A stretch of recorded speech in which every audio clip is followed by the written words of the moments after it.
हाँ जी, मैं संदीप सुड्डा आपका हार्दिक स्वागत करता हूं आपके अपने YouTube channel Hindi with Sandeep Sudda पे। आज अपने एक विशेष टॉपिक लेके यहाँ प्रस्तुत हुए हैं। वो टॉपिक है कि अपने स्कूल व्याख्याता में सिलेबस को अंतिम रूप कैसे दें। ये जो सिलेबस है इसको अंतिम रूप कैसे दें, इस पे अपने आज चर्चा करेंगे। समय समय पर आपके लिए कुछ महत्वपूर्ण बातें जो विद्यार्थियों के मैसेज आते हैं उनसे संबंधित मैं साझा करता हूं आपके समक्ष। अब जो बच्चों के कॉल आते हैं, मैसेज आते हैं, तो वो एक बात ही पूछते हैं, सर याद नहीं हो रहा, सर सिलेबस को अंतिम रूप कैसे दें, तैयारी को अंतिम रूप कैसे दें, सर सिलेबस को कंप्लीट कैसे करें। जितने भी साथी तैयारी करते हैं उनको बता दें कि आप जब तैयारी करते हो तो तैयारी के दौरान आपको कभी ऐसे नहीं लगेगा कि मुझे पूर्णतः याद हो गया। जिस दिन आपको ऐसे लग जाएगा ना कि मुझे पूर्णतः याद हो गया, ऐसे मानो कि उस दिन आपका पतन शुरू हो जाएगा। आप में ललक होनी चाहिए ज्यादा से ज्यादा पढ़ने की, ज्यादा से ज्यादा याद करने की ललक होनी चाहिए अपने। भले ही आप नौकरी लग जाओगे अब थोड़े दिनों बाद में, भले ही आप अच्छे अच्छे पदों पर चले जाओगे, लेकिन पढ़ने की जो ललक है ना कि मैं अपने आप में पूर्ण हूं, वो पूर्ण कभी नहीं होना चाहिए। दूसरी बात अपने बात करें सिलेबस की, तो सिलेबस आपको मैंने बहुत बार बताया हुआ है कि सिलेबस है, सिलेबस को दो भागों में डिवाइड कर लो भाई। ये जो पाठ्यक्रम, ये जो सिलेबस है, इस सिलेबस को अपने दो भागों में डिवाइड कर लो। मैंने बहुत बार जिक्र किया हुआ है आपका कि दो दो भागों में डिवाइड कर लो। एक तो अपने जो कमजोर पार्ट है वो, और एक जो अपने मजबूत पार्ट है वो। आपकी तैयारी के दौरान क्या है कि अभी थोड़े दिन बाद में ही, 2 से 4 दिनों के बाद में ही, या फिर देखा जाए 15 से 20 तारीख के बीच में आपके जिला आवंटित हो जाएंगे। तो उस जिले आवंटन के दौरान आपकी जो तैयारी है वो बाधित होगी थोड़ी। कोई कहेगा कि कहां सेंटर है यार, कौन से जिले में है, कैसे चलना है, वो वाली बातें मैंने जैसे पिछले वीडियो में आपको बताया था वैसे ही चलेगी आपके दिमाग में। लेकिन सबसे महत्वपूर्ण है कि अब पाठ्यक्रम को कंप्लीट कैसे करें। अपना जो ये सिलेबस है, इस सिलेबस को कंप्लीट कैसे करें। तो जो मजबूत पार्ट था उसको आपने बीच में थोड़ा छोड़ा था, और जो कमजोर पार्ट थे वो, उन पार्टों को आपने आजकल थोड़ा सा इन महीने 1.5 महीने में अध्ययन किया है, इनको थोड़ा सा कम किया है आपने। अब आपका समय आ गया है कि इन दोनों पार्टों को बराबर चलाने का, और जो मजबूत पार्ट है उसको भी संभालने का। ऐसा नहीं कि अपने कमजोर पार्ट थे उनको तैयार करते रहे और मजबूत पार्ट है वो तो वैसे ही पढ़ा रहे। जब मजबूत, अपने तो सोच रहे थे कि वो पार्ट मजबूत है, लेकिन पेपर में प्रश्न पूछा जाए तो उसका प्रश्न है सोलो ना हो, ऐसा नहीं है। अब आप क्या है कि अपना जो सिलेबस है, उस सिलेबस की जो प्रतिलिपि आपके पास है, जो फोटोकॉपी आपके पास है ना, उस फोटोकॉपी में निशान लगाओ भी, निशान लगाओ, उसको चिन्हित करो कि कौन कौन सा पार्ट अपने को आ गया, कौन सा नहीं आ रहा।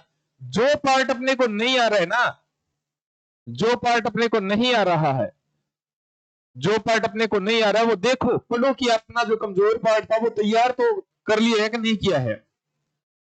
अब क्या है कि सबसे बड़ी समस्या ये रहती है कि विद्यार्थी के मन में कि वो भी पढ़ ले, वो भी पढ़ ले, वो भी पढ़ ले, वो भी पढ़ ले। अब इस समय संतुलित रहने की जरूरत है। इस समय आपको बिल्कुल नियंत्रित रहने की जरूरत है। इस समय भागा दौड़ी की बिल्कुल जरूरत नहीं है। मैंने पिछले वीडियो में लगभग बता दी थी सारी बातें। अब जो समय है, अब जो समय बहुत क्रिटिकल है, ज्यादा इसके बारे में सोचना नहीं है, ज्यादा बातें नहीं करनी है, ज्यादा आपस में घुलना मिलना नहीं है, इधर से उधर मिलना नहीं है, किसी से बात नहीं करनी है, ज्यादा किसी के पास नहीं जाना है, किसी के रूम में नहीं जाना है। बस अपना ध्यान रखो, अब अपना ध्यान में लीन हो जाओ, अपने मेडिटेशन में लीन हो जाओ। अपना जो सिलेबस है उस सिलेबस को तैयार करो अच्छे तरीके से। सिलेबस तैयार करने का मतलब है कि सिलेबस को अंतिम रूप देना है। तो जो अपने, जो मैंने बताया था, ये जो प्रतिलिपि है, उस प्रतिलिपि में देखो कि कौन कौन सा पार्ट अपने को अच्छी तरीके से आ रहा है, और उसका क्या करो, उसका मनन करो भी। उस पार्ट का क्या करो, तो उस पार्ट का मनन करो भाई, अच्छे तरीके से मनन करो, समस्या का हल है, हो जाएगा। अपने आप से पूछो।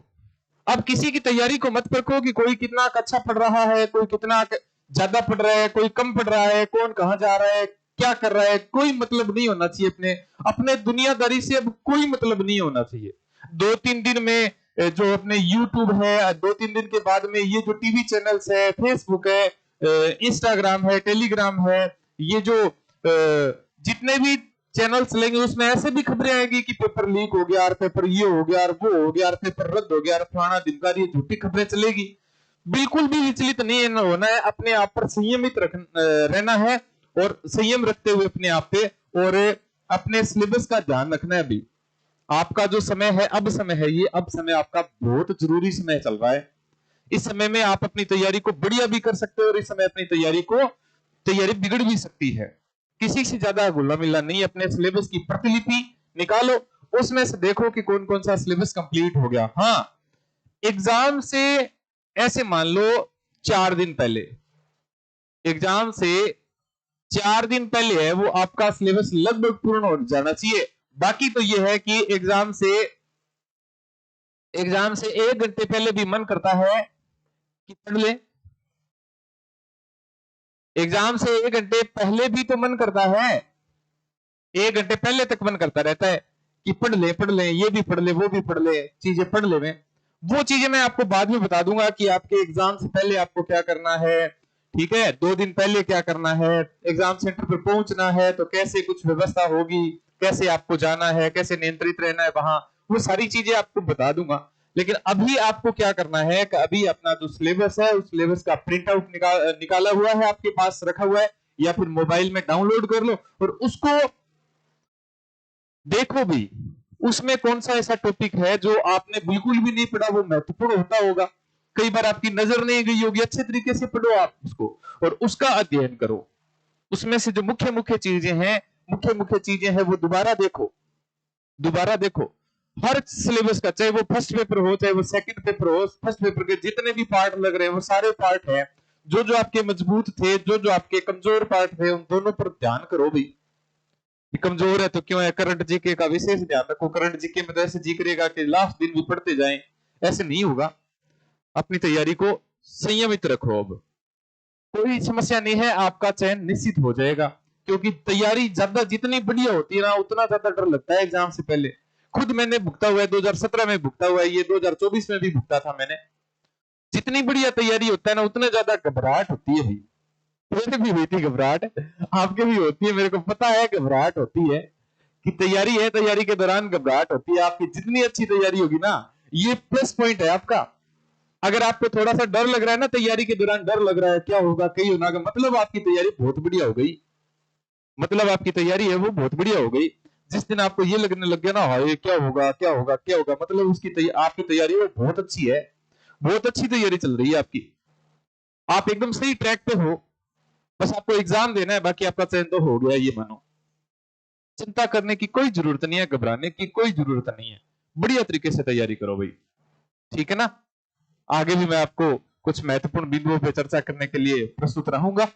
अपनी जो भी समस्याएं हैं, जो भी आपके मन में जो शंकाएं हैं, जो भी जिज्ञासाएं हैं, वो हमें कमेंट बॉक्स में लिख के और हमसे सवाल कर सकते हैं। धन्यवाद, मिलते हैं अगले वीडियो में। अपनी तैयारी जोरों शोरों से रखो भाई, अब की बार आपका चयन है वो निश्चित है, निश्चित चयन है आपका। आप अपनी तैयारी को बढ़िया तरीके से विराम दो भाई, सिलेबस को प्रिंट आउट निकाल के अच्छे तरीके से पढ़ो। ये मैंने वीडियो बनाने का औचित्य इस वजह से समझा कि बच्चे बहुत ज्यादा डिमोरलाइज हो रहे हैं इन दिनों में, कि क्या होगा क्या नहीं होगा, क्या करें क्या नहीं करें। तो आपके लिए बता दें कि आप जब ये क्या होगा क्या नहीं होगा, क्या करें क्या नहीं करें, जैसी कंडीशन आ रही है ना, मतलब आपकी तैयारी बहुत अच्छी है, बहुत सही ट्रैक पे हो आप, बस मंजिल तक पहुंचने वाले ही हो। अपनी तैयारी को बढ़िया रखो, ठीक है ना। धन्यवाद। कोई प्रकार की समस्या हो हमें कमेंट बॉक्स में लिख सकते हैं आप। धन्यवाद।